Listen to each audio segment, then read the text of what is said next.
Ki Jagat dia itu adalah sosok dukun yang sakti. Bahkan kesaktiannya, dia adalah salah satu orang yang memegang salah satu daerah. Bahkan daerah tersebut benar-benar dikuasai oleh dukun tersebut. Dan aku sekarang paham, jika memang Ki Jagat yang melakukan ini, itu adalah salah satu persyaratan yang dimana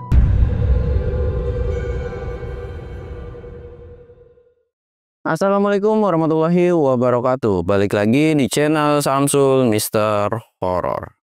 Dongeng horor kali ini gue bakal nyeritain tentang pesantren nih, yang dimana pesantren ini terdapat santri dan santrinya ini jadi buruan atau mau dijadiin tumbal sama pelaku-pelaku dukun nih. Dan buat kalian yang penasaran dengan ceritanya, kalian wajib tonton video ini sampai habis dan jangan lupa like, comment, subscribe, dan share video gua ke banyak orang. Dan buat kalian yang mau ikutan open trip, kalian bisa kunjungi Instagram gue di bawah sini. Dan buat kalian yang mau lihat video vlog gue juga, kalian bisa lihat di bawah sini. Dan gak usah banyak basa-basi lagi, kita mulai ke segmen donor. Dongeng horor dimulai.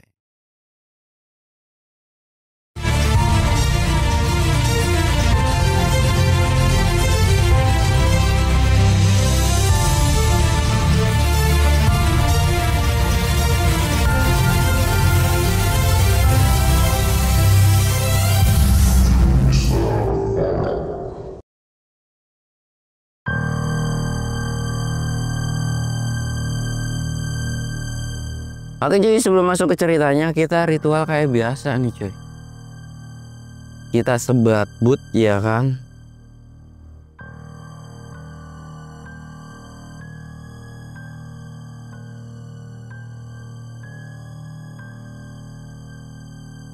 Jangan lupa minum yang seger-seger. Mantap.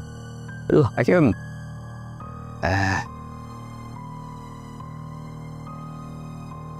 Kemarin itu gue dapat berita ada seorang pendaki yang hilang di Gunung Binaya. Gue nggak terlalu begitu baca kronologinya, yang pada intinya tuh kalau nggak salah dia naik kondisi bawa hydropack, terus bawa 3 botol air, bawa 3 headlamp kalau nggak salah, kurang lebih kayak begitu. Dan kita doakan semoga cepat ketemu, dan kabarnya gunung tersebut lagi ditutup selama 13 hari, dan semoga dalam 13 hari itu pendaki itu bisa diketemukan dalam kondisi sehat walafiat. Dan oke, bakal kita lanjut ke ceritanya. Ada sebuah pesantren. Pesantren ini lokasinya di bawah kaki Gunung Salak. Pesantren ini bisa dikatakan lumayan cukup terpencil, jauh daripada pedesaan atau perkampungan. Isi dari pesantren ini selain ada guru ngaji gitu kan, santrinya adalah anak-anak yatim piatu, yang dimana memang kiainya ini atau yang ngajar atau pemilik dari pesantren tersebut itu punya tingkat kepedulian, yang dimana kan kasihan kalau anak yatim piatu nggak ada yang nampung, kan kasihan gitu kan. Dan cerita ini pun berawal dari tahun 90-an cuy. Nah, jadi si pesantren ini tuh bener-bener kayak ngerangkul anak-anak yatim gitu kan. Nah, tapi kan kalau namanya entah itu pesantren, entah itu sekolahan atau apapun, biasanya selalu ada murid yang paling menonjol atau paling berprestasi. Kondisinya pada saat itu mereka ini lagi ngedengerin ceramah dari pemilik pesantren. Kita sebut aja Kiai Sukma. Kiai Sukma ini ya salah satu guru, dan jadi pengajarnya ini adalah sebenarnya santri-santrinya juga cuy. Jadi santri yang udah senior diangkat jadi guru buat ngajarin, dan pure pengajarannya juga biasanya dari Kiai Sukma. Nah, Kiai Sukma ini bisa dikatakan ya kalau dia nggak ada kesibukan, nggak sakit, dia yang selalu ngajar terus menerus. Tapi kalau ada beberapa hal ya udah ke para senior atau bisa dikatakan yang udah dianggap senior di situ lah untuk ngikut bantu ngajar juga gitu kan. Singkatnya, pada saat itu dalam kondisi ceramah. Nah, ketika dalam kondisi ceramah ini ada sebuah keanehan. lingkungan atau jadi kondisinya ada sebuah musola lah ya, musola kecil. Biasanya hawa di musola itu normal, kayak gerah itu ya biasa lah gitu kan, kalau dingin pun biasa. Tapi hawanya itu kalau orang Sunda bilang mah bayungyang cuy, ngelekam, agak kurang enak, kurang nyaman, dan hawanya pun memang berbau-bau negatif, seolah ada makhluk yang tak kasat mata lagi mengawasi lokasi tersebut. Dan seolah itu adalah sebuah tanda yang dimana akan terjadi sesuatu hal yang di luar nalar. Dan ternyata betul. Ketika Pak Kiainya ini lagi ceramah, mungkin udah punya feeling nih. Diem sejenak nih Pak Kiai. Dan langsung tatapannya lirik kiri, lirik kanan. Ketika semua merasa sudah aman dan mau melanjutkan ceramahnya lagi, tiba-tiba ada salah satu santrinya, kita sebut aja namanya Ahmad. Ahmad ini adalah salah satu santri yang dikategorikan paling cepat tanggap, intinya paling pinter juga gitu kan. Nah, Ahmad ini tiba-tiba dia tuh kejang-kejang. Tapi kejang-kejang bukan karena sakit epilepsi ya, tapi ada beberapa hal yang berbeda. Ketika tahu bahwa Ahmad ini kejang-kejang, teman-temannya itu nggak ada yang langsung berani megang. Karena dari santri yang lain pun sudah menganggap bahwa apa yang menimpa sama Ahmad ini di luar nalar atau di luar prediksi. Jadi cuma ditatap aja. Semua santri ketika tahu Ahmad sedang tergeletak, tatapan santri pun semua natap ke senior termasuk ke Pak Kiainya juga. Pak Kiai pun buru-buru langsung segera mendekat ke Ahmad. Ahmad ini memiliki seorang sahabat nih cuy. Nah, pada saat Pak Kiainya ini mau nyamperin, ada salah satu sahabatnya yang dimana dia tuh megang tangan dari si Ahmad ini. Sahabatnya ini bener-bener kaget bahwa ketika dipegang, kok tiba-tiba jadi dia ini, sahabatnya ini megang bagian pergelangan ininya. Itu semuanya dingin. Semuanya badannya tiba-tiba mendadak pucat. Bahkan seolah lehernya itu lagi dicekek. Jadi kayak orang dicekek itu gimana? Ini tuh biru merah. Sahabatnya Ahmad itu langsung baca surat atau baca ayat kursi. Menghafalkan doa-doa. Karena tahu sahabatnya ini berpikiran ada sesuatu hal yang janggal dari temennya ini. Dan singkatnya, Pak Kiai pun tiba-tiba sampailah di lokasi tersebut. Dan ketika menatap ke arah Ahmad, Pak Kiai ini langsung istighfar, astagfirullahaladzim. Pak Kiai ini langsung megang jidatnya dan tahu bahwa tidak semua santri bisa melihat, dan yang dilihat sama Pak Kiai ini itu ada sebuah cengkraman tangan di lehernya kayak megang begini cuy. Dan itu memang nggak kelihatan tangannya, tapi kayak tiba-tiba ada tanda tangan aja. Pak Kiai ini langsung minta 1 gelas air ke anak santrinya yang lain dan buru-buru suruh dibawa. Dan Pak Kiai ini langsung baca doa, minta perlindungan dan minta pertolongan sama Allah Subhanahu wa Ta'ala supaya apa yang menimpa Ahmad ini bisa cepat berakhir dan tidak terjadi sesuatu hal yang tidak diinginkan. Namun ternyata cuy, Ahmad ini bukannya sembuh, melainkan matanya makin melotot. Bahkan yang awalnya bola matanya ini terlihat, bola mata hitamnya ini ada kelihatan, tiba-tiba kayak ngebalik, lep, melotot dengan kondisi bola mata hitamnya hilang, cuman putihnya doang. Bahkan dari kulit sampai seluruh tubuh itu udah kayak mayat hidup aja cuy. Tidak ada suara sepatah kata pun, hanya cuman kejang-kejang doang, mata melotot. Sahabatnya ini udah mulai panik. Dia tuh nggak bisa ngapa-ngapain juga kan. Dan yang lain pun diminta oleh para senior untuk bacain ayat kursi. Semoga ada sebuah hidayah atau ada sebuah pertolongan yang dimana bisa ngembaliin temannya. Tapi sebelum Ahmad menghembuskan nafas terakhir, ada sebuah kata-kata. Ki Jagat, Ki Jagat. Ucapan dari Ahmad ini terdengar oleh semua para santri termasuk oleh kiainya. "Mat, siapa Ki Jagat? Apa yang kamu maksud dengan Ki Jagat?"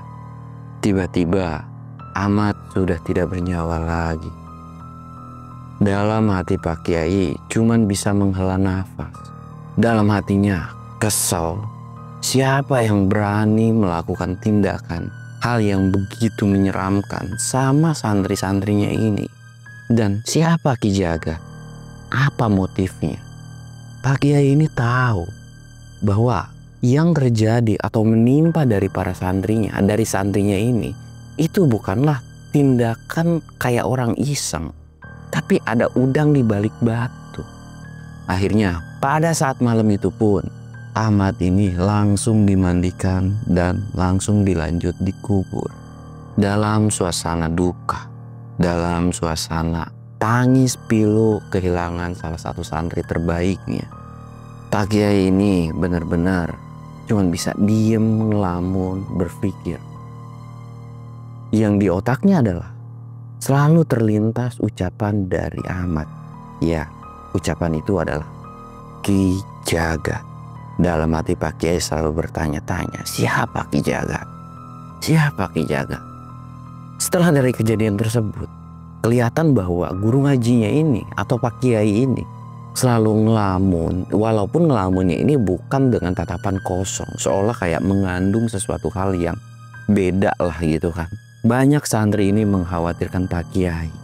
Cuman para santri pun tahu bahwa Pak Kiai ini bukan masalah dengan kepulangan Ahmad atau meninggalnya Ahmad, tapi apa yang terjadi menimpa Ahmad itu adalah sesuatu hal yang di luar batas wajar. Ada kekhawatiran dari para santri merasa takut kejadian apa yang dialami Ahmad itu terjadi sama santri-santri yang lain. Ahmad ini bisa dikategorikan terkenal dengan orang paling rajin, orang paling taat. Bahkan Ahmad juga bisa mengobati orang kesurupan atau kayak kesurupan-kesurupan tuh jago lah si Ahmad ini. Tapi kenapa Ahmad yang bisa dikatakan ilmunya lebih tinggi dari para santri yang lain bisa menimpa kejadian seperti itu? Gimana kabarnya para santri-santri yang lain gitu kan? Pak Kiai yang sadar dengan kondisi para muridnya atau para santri-santrinya yang mulai khawatir, Pak Kiai ini cuma bisa menenangkan dan cuma bisa ngasih masukan agar iman para santri ini dipertebal. Jangan pernah lepas zikir, jangan pernah lepas ngaji, jangan pernah sampai telat untuk menjalankan 5 waktu. Hanya sebatas ceramah itu aja atau pengingat itu aja kepada para santrinya. Tapi walaupun hanya mengingatkan kepada santrinya seperti itu, Pak Kiai ini benar-benar mikir keras. Karena ya kekhawatiran dari santrinya ini itu pun sama seperti Pak Kiainya. Pak Kiainya itu selalu setelah dari kejadian Ahmad ini selalu sholat malam, terus intinya kayak menyendiri, minta dikasih petunjuk, minta dikasih kemudahan untuk mencari jalan keluar atau pengen tahu penyebab Ahmad meninggal ini kenapa. Singkatnya, setelah beberapa hari Kiai ini jarang ngajar, tiba-tiba dia ini ingat salah satu kerabat atau sahabat lamanya. Sahabat lamanya juga salah satu kiai besar, ulama besar yang tinggal di salah satu bukit. Dan sahabatnya ini, dia ini orang yang lebih mengerti dengan masalah, bisa dikatakan lumayan lebih peka, atau bukan lebih peka ya, tapi dia tuh lebih paham dengan ilmu-ilmu goib atau dengan ilmu-ilmu yang kayak bertentangan kayak dukun dan sebagainya. Akhirnya dia tuh cobalah mau minta pertolongan, dalam artian kira-kira siapa tahu bisa ngasih bocoran atau ada sebuah pencerahan. Pak Kiai ini akhirnya memutuskan buat pergi ke sahabat lamanya. Dan ketika mau pergi pun Pak Kiai ini ngajak salah satu sahabat dari Ahmad buat nemenin perjalanannya. Dan sahabatnya Ahmad ini cuman manggut doang dan nurut. Singkatnya, Pak Kiai ini pamitan kepada santri-santri yang lain dan amanah kepada para seniornya buat meningkatkan keimanan mereka, perbanyak zikir, perbanyak istighfar dan sebagainya, dan lanjutkan aktivitas mereka seperti biasa, jangan pernah khawatir dengan apapun. Akhirnya Pak Kiai ini pergilah berdua kan, pergi, singkatnya sampailah di kediaman sahabat dari Kiai Sukma ini. Ketika sampai, mereka ini memang ngobrol basa-basi, dan sampai poinnya Pak Kiai ini atau sahabatnya ini, dia ini udah mengetahui, walaupun mungkin kayak ya entah dapat dari mana berita tersebut, tapi kayak seolah udah tahu kok apa yang menimpa dari pesantren kamu. Dan nggak kaget juga Pak Kiai ini, Pak Sukma ini kan, kayak Kiai Sukma ini nggak terlalu kaget dengan dengan taunya sahabatnya ini gitu tentang kejadian yang ada di pesantrennya. Tapi ketika udah tahu itu, Kiai Sukma ini bilang, sebelum muridku tutup usia, dia menyebutkan satu nama. Dia adalah Ki Jagat. Setelah mendengar nama Ki Jagat, sahabat dari Kiai Sukma ini langsung menghela nafas panjang.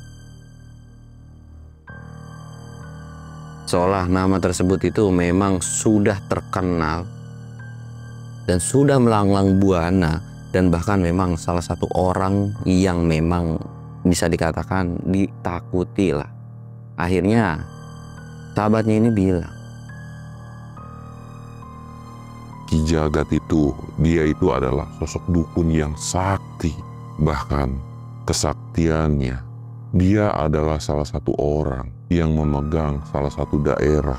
Bahkan daerah tersebut benar-benar dikuasai oleh dukun tersebut. Dan aku sekarang paham, jika memang Ki Jagat yang melakukan ini, itu adalah salah satu persyaratan yang dimana dia meminta tumbal atau memberikan sebuah tumbal untuk pencapaiannya yang lebih tinggi, atau untuk mendapatkan satu ilmu yang lebih tinggi daripada hari ini. Dan kemungkinan bukan cuman amat saja, nanti akan ada anak murid-murid kamu yang lain yang bisa terkena musibah ini. Dari pernyataan sahabatnya ini, Kiai Sukma langsung menghela nafas dan dia langsung berpikir, lalu solusinya gimana? Sahabatnya cuman geleng-geleng kepala. Dia pun punya sebuah tanggung jawab yang dimana dia tidak bisa meninggalkan tempat atau lokasi dari dia berada. Tapi dari kejauhan, sahabatnya ini akan mengikuti atau bisa dikatakan ya kayak bantu doa. Dan sahabatnya pun itu memberikan sebuah sorban. Sorban ini bisa dikatakan ya menurut yang dipercaya oleh sahabatnya ini bisa melindungi dari mara bahaya, yang dimana kalau ada ancaman yang tak kasat mata, sorban ini bisa melindungi kamu. Mungkin cuman bantuan ini saja. Dan kalau memang keburu, aku akan sesegera mungkin menyusul kamu ke lokasi tersebut. Setelah obrolan panjang dan banyak ini itu ngalir ngidul, minta kayak Kiai Sukma ini gimana cara ngatasinnya gitu kan. Dan pada saat itu pun sebetulnya ada sahabat dari Ahmad ini tuh cuman manggut-manggut, tapi ada beberapa hal yang nggak dimengerti gitu kan. Jadi kayak cuman mendengarkan aja lah, dan nggak sopan juga kan kalau harus ngikuti obrolan kayak dari gurunya ini.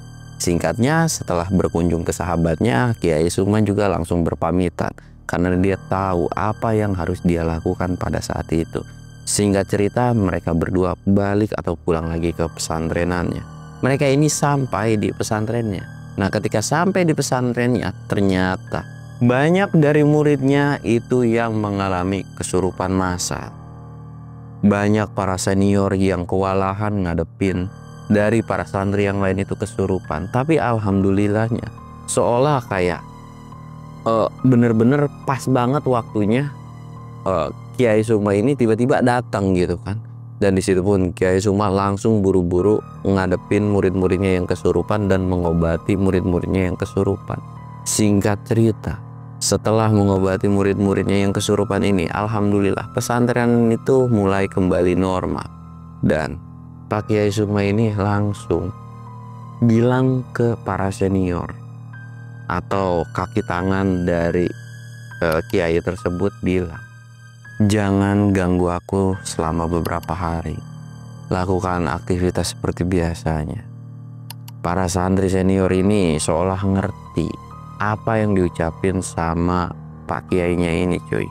Singkatnya, para senior cuma bisa ngangguk, tapi dalam hati para senior ini merasa kasihan karena beban yang segitu besarnya harus ditanggung oleh sendirian. Tapi ya mereka juga tidak bisa berbuat apa-apa karena mereka pun tidak bisa bantu banyak.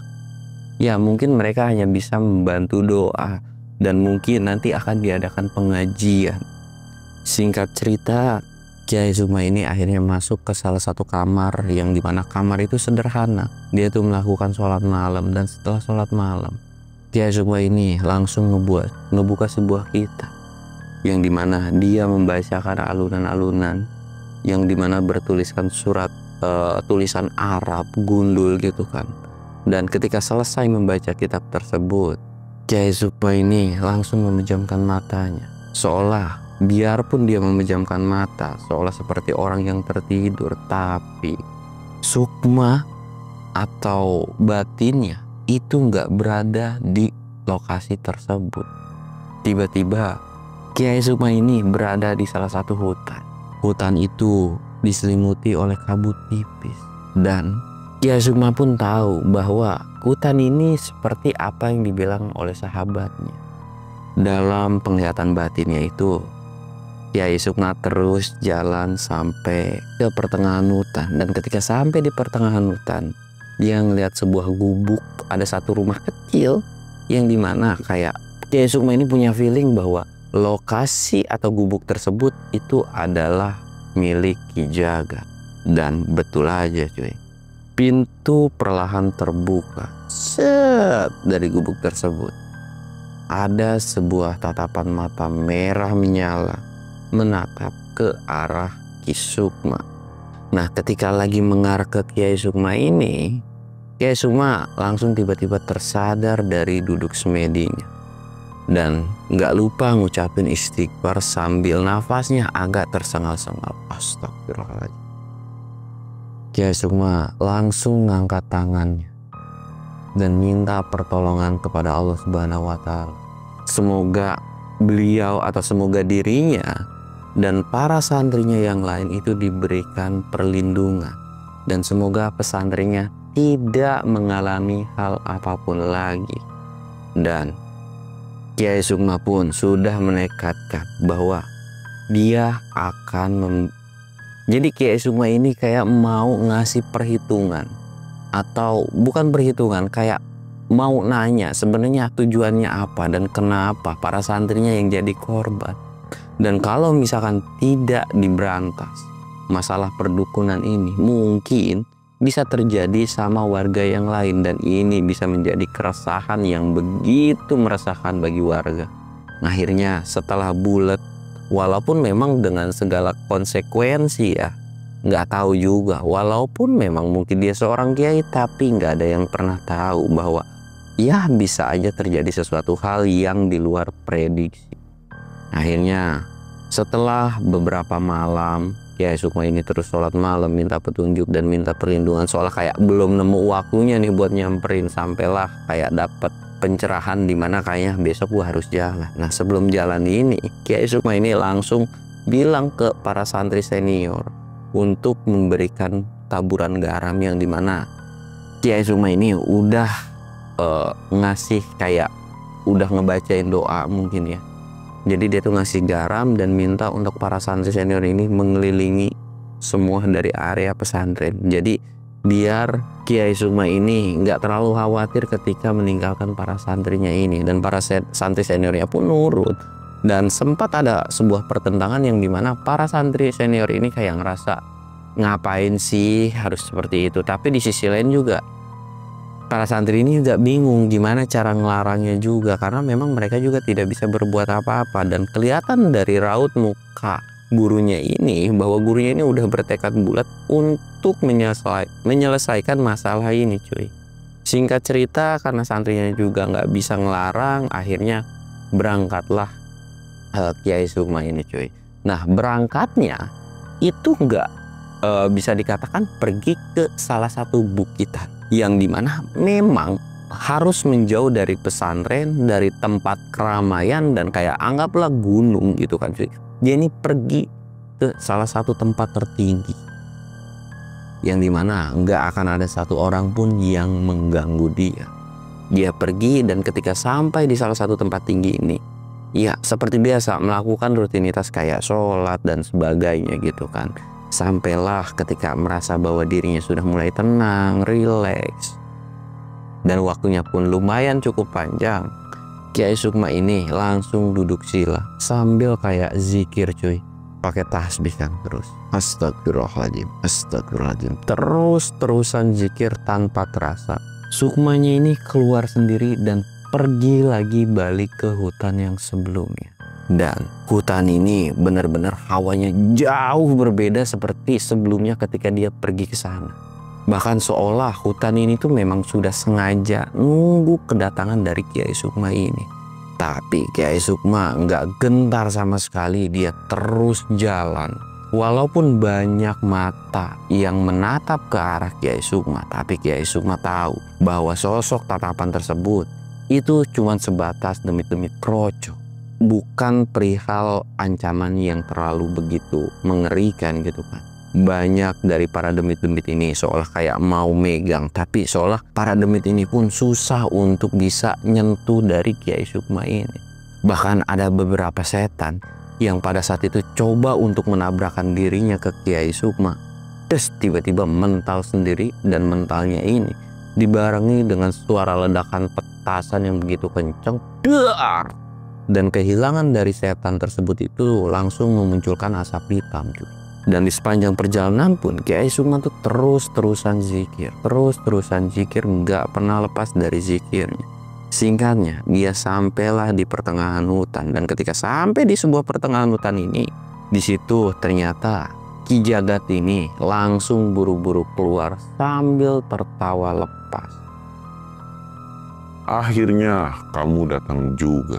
Aku tidak perlu capek-capek datang ke tempat pesantrenan yang busuk itu. Ya, setidaknya jika kamu sudah datang ke sini, aku cukup memberikan tindakan atau melenyapkan kamu selaku pemimpinnya. Dan sisanya, itu akan menjadi pekerjaan yang sangat mudah. Setelah ngucap seperti itu, cuy, dia tuh nih aki-aki dukun ngeselin gitu kan, langsung ketawa sekencang-kencangnya. Benar-benar ketawa sekencang-kencangnya. Dan Kiai Sukma ini langsung bilang, tujuan kamu itu apa dan kenapa harus muridku yang jadi incaran kamu? Dan tindakan yang kamu lakukan itu adalah salah. Dan hari ini aku ingin membuat sebuah perhitungan yang dimana tidak ada lagi tumbal atau orang yang meninggal gara-gara akibat ulah kamu. Di situ pun Ki Jagat ini cuman ketawa. Dia cuman bilang, semua ini demi kekuatan yang lebih besar. Dan pesantren kalian itu cukup bermanfaat bagiku. Dan salah satu persyaratannya ada di pesantren kalian, yaitu nyawa dari kalian semua. Sambil ketawa lagi. Dan Kiai Sukma langsung zikir. Bahkan dengan lantangnya Kiai Sukma ini baca ayat kursi dengan kencang. Tapi Ki Jagat ini benar-benar seolah kayak ngeremehin.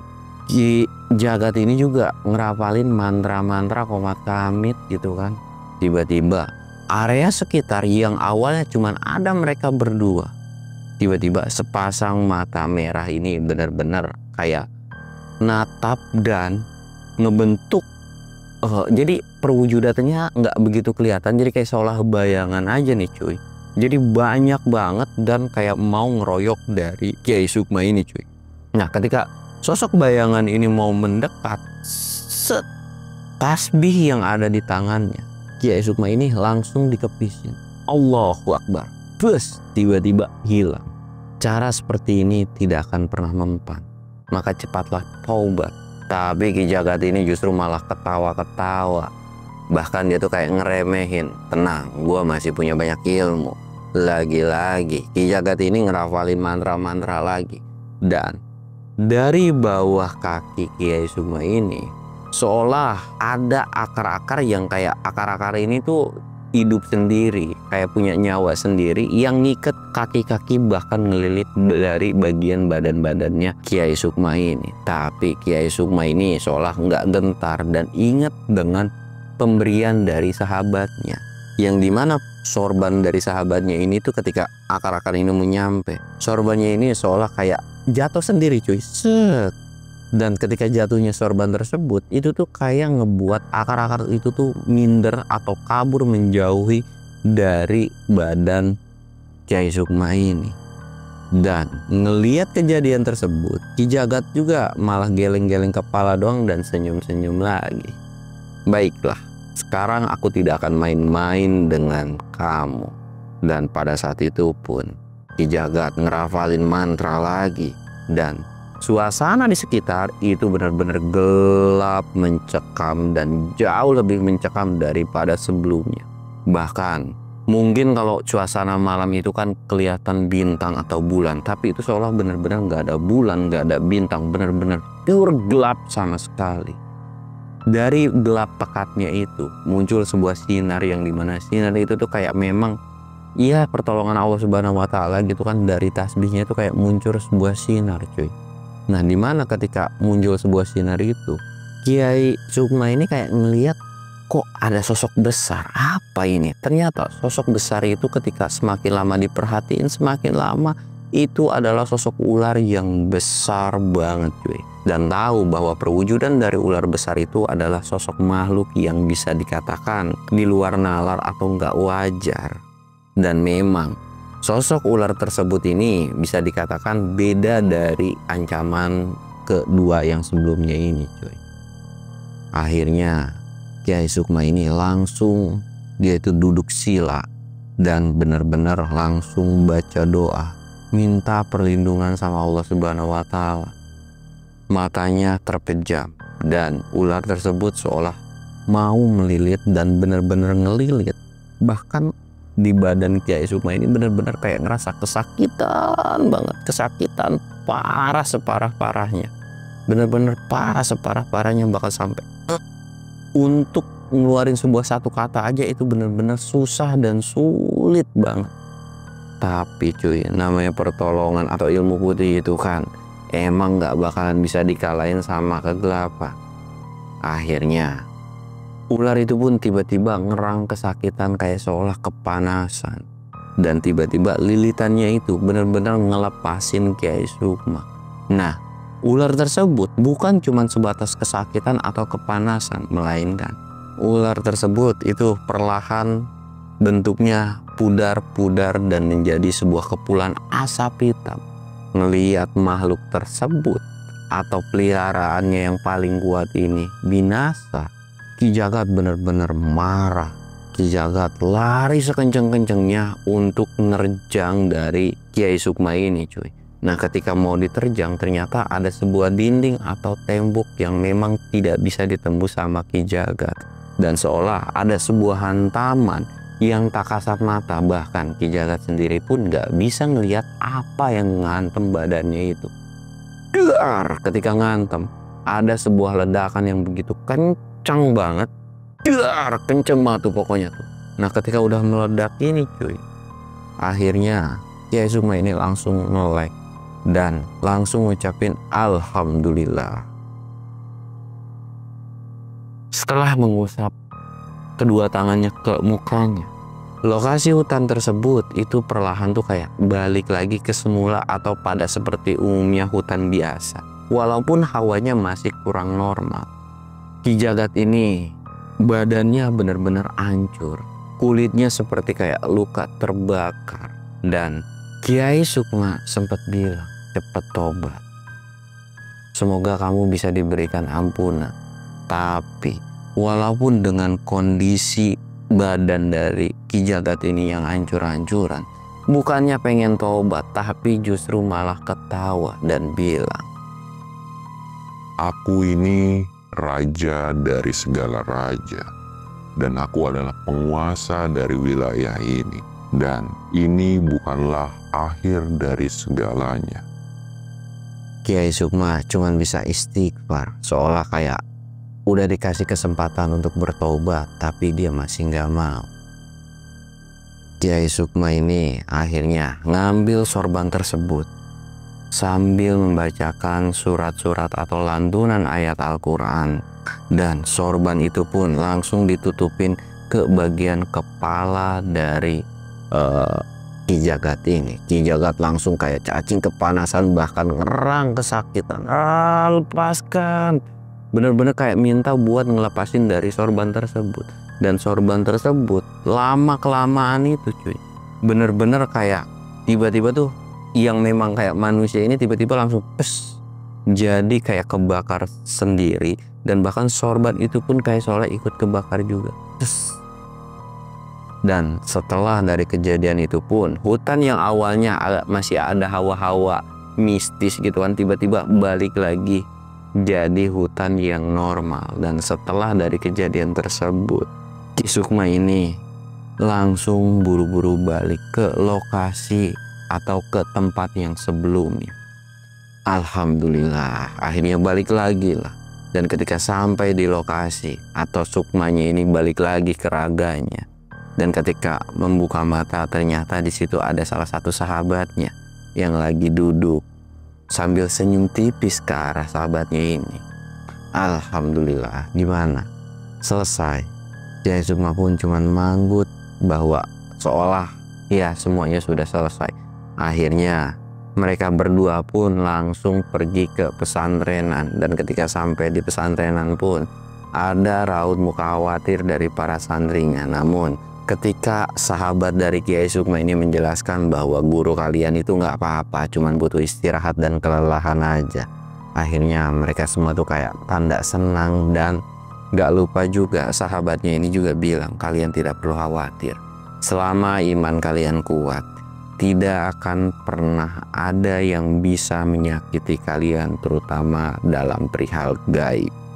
Di situ pun walaupun mereka berpikiran positif, tapi ya mereka pun harus tetap waspada, karena kelalaian dari mereka atau kelengahan dari mereka itu bisa saja mengakibatkan fatal gitu kan. Jadi ya walaupun memang mereka nggak bisa ngapa-ngapain, tapi mereka juga nggak boleh yang namanya lalai dari 5 waktu, zikir dan sebagainya.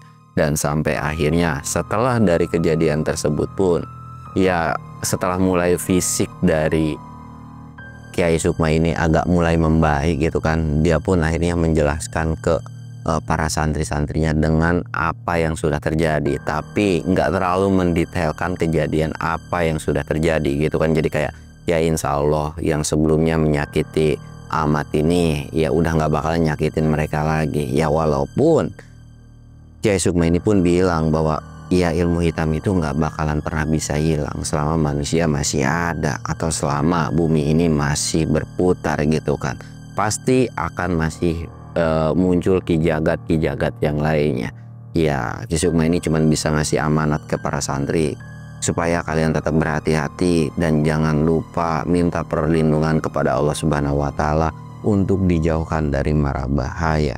Dan setelah memberikan ceramah kepada para santrinya ini pun, cerita ini pun akhirnya selesai. Pelajaran yang bisa kita ambil dari cerita ini, yang positifnya silahkan kalian ambil, yang negatifnya silahkan kalian buang. Gua Samsul undur diri. Assalamualaikum warahmatullahi wabarakatuh.